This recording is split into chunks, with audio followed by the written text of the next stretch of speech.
Nanindigan naman ang Senado na hindi bibigyan ng holiday furlough o bakasyon ang tatlong nakakulong na mga tauhan ng Department of Public Works and Highways o DPWH at maging ang kontratistang si Curly Discaya.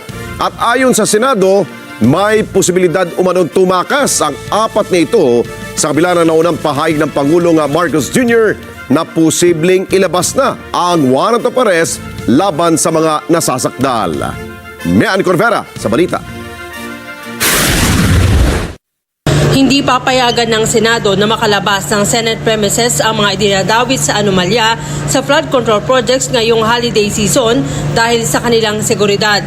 Kabilang na dyan ang kontratista na si Curly Discaya at tatlong dating opisyal ng DPWH First Engineering District sa Bulacan na sina Engineer Henry Alcantara, Bryce Hernandez at JP Mendoza.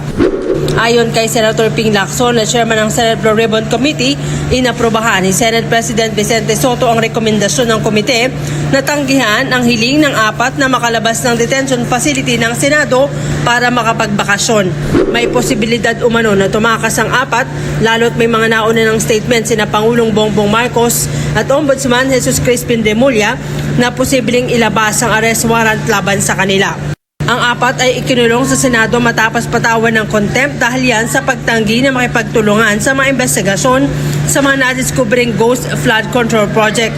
Papayagan naman silang mabisita ng kanilang pamilya pero wala nang iba pang aktibidad kahit pa sa labas ng kanilang detention room.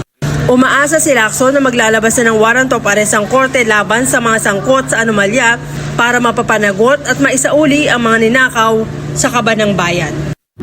Mean Corvera para sa Mata ng Agila, matatag, matapang, matapat.